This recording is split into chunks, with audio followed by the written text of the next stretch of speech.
নমস্কাৰ টানি live 24x7 চেনেললৈ সকলোকে স্বাগতম জনাইছোঁ। আজি মহাবীৰ চিলাৰায় দিৱস। আজি সদৌ কোচ ৰাজবংশী ছাত্ৰ সন্থাৰ উদ্যোগত আৰু ধেমাজি জিলা কোচ ৰাজবংশী ছাত্ৰ সন্থাৰ আৰু মহিলা সমিতিৰ সহযোগত 515 সংখ্যক কেন্দ্ৰীয় মহাবীৰ চিলাৰায় দিৱস উদযাপন। মাজৰবাৰী ৰাগ মন্দিৰ প্ৰাংগণত দিনজোৰা কাৰ্যসূচীৰে উদযাপন হোৱা কাৰ্যসূচীত কেন্দ্ৰীয় আৰু জিলা পৰ্যায়ৰ ছাত্ৰকৰ্মীৰ লগতে কোচ ৰাজবংশীৰ বিশাল উপস্থিতি পৰিলক্ষিত হয়। কোচ ৰাজবংশীসকলক জনজাতিকৰণৰ লগতে পৃথক ক্ষমতাবোৰ ৰাজ্য প্ৰদান নকৰিলে অনাগত দিনত গণতান্ত্ৰিক জংগী আন্দোলন গঢ়ি তোলাৰ হুংকাৰ প্ৰদান কৰে। নমস্কাৰ।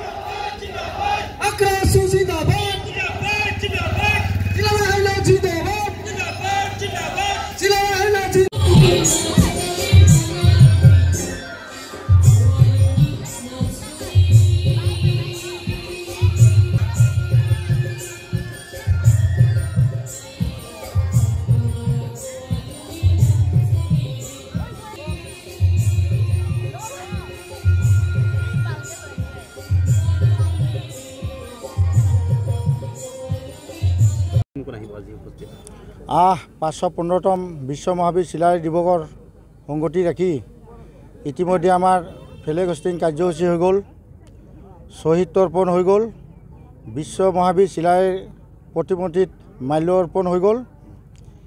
আমাৰ আজিৰে সভাত মুখ্য অতিথি হিচাপত আছিলে আমাৰ ৰণোজ পেগু ডাঙৰীয়া। এখেতে কিবা বিশেষ এটা অসুবিধাত আহিব নোৱাৰে। এই সভাৰ উপস্থিতত আমাৰ স্থানীয় বিধায়ক ভুৱন পেগু থকাৰ কথা আমাক আশ্বাস দিছে। আমাৰ কমতাপুৰ সাহিত্য পৰিষদৰ প্ৰাক্তন মুখ্য সচিব গকুল বৰ্মন ডাঙৰীয়া ইয়াত আমাৰ খন্তেক পিছতে আহি উপস্থিত এই সভাত থাকিব। ইয়াৰ পৰা আমি জনাব বিচাৰোঁ যে কোচ ৰাজবংশীসকলৰ দীৰ্ঘদিনীয়া দাবী আমাৰ দাবী হ'ল জনজাতিকৰণ আৰু পৃথক কমতাপুৰ ৰাজ্য।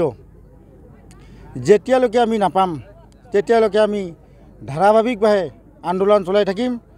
বিভিন্ন আমাৰ দল সংগঠন ইতিমধ্যে আমাৰ একত্ৰীকৰণ হৈ গৈছে। এতিয়াৰ পৰা আৰু কোচ ৰাজবংশী জনগোষ্ঠী আৰু শুই নাথাকে। ইতিমধ্যে কোচ ৰাজবংশী জনগোষ্ঠী জাগিছে।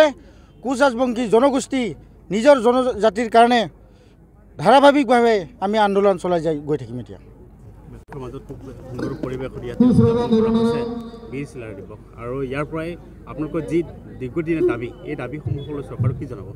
হয়, আজি সৰু কোচ ছাত্ৰ সন্থাৰ উদ্যোগত আৰু ধেমাজি জিলা কোচ ছাত্ৰ সন্থা আৰু কোচ মহিলা সমিতি আৰু মাজৰবাৰী আঞ্চলিক আক্ৰাচুৰ সহযোগত 515তম কেন্দ্ৰীয় বিশ্ব মহাবীৰ চিলাৰায় দিৱস। আজি এই চিলাৰায় দিৱসতে আমি ইতিমধ্যে আমাৰ কোচ ৰাজবংশীৰ যি পতাকা উত্তোলন আমি হৈ গ'ল, আমাৰ যি মাংগলিক কাম আছে সেইখিনি হৈ গ'ল।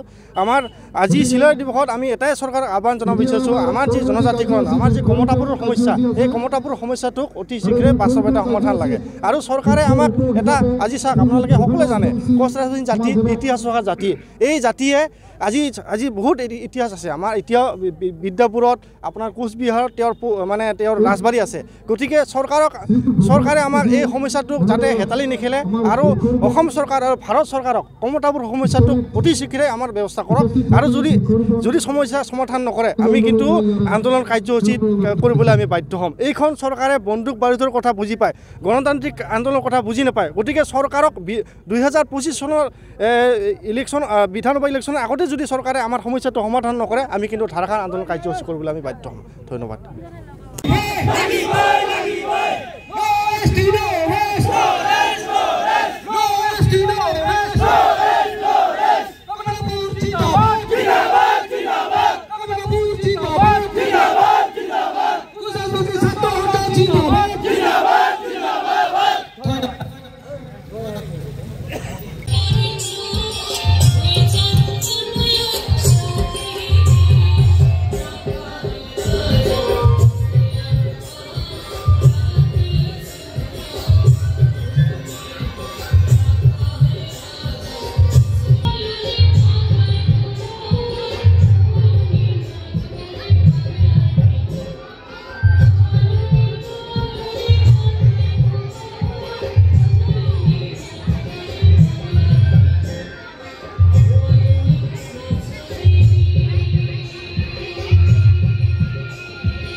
সাৰ্বজনীন ৰাস পূজা প্ৰাংগণত আজি কেন্দ্ৰীয় আক্ৰাছু সমিতি তথা ধেমাজি জিলা আক্ৰাছু সমিতি লগতে ধেমাজি জিলা আক্ৰাছু মহিলা সমিতিৰ উদ্যোগত আৰু মাজৰবাৰী আঞ্চলিক আক্ৰাছু সমিতিৰ সহযোগত 515তম বিশ্ব মহাবীৰ চিলাৰায় জন্ম দিৱস উদযাপন সমিতিৰ সহযোগত উপস্থিত আজিৰ আয়োজিত কৰা হয়। তাৰ বাবে আমি সমগ্ৰ কোচ ৰাজবংশী ৰাইজে অল অসমৰ কোচ ৰাজবংশী ৰাইজে আমি ইয়াত উদযাপন কৰিছোঁ আৰু একেলগতে আমি শুভকামনাৰে সকলোৱে আগবঢ়াইছোঁ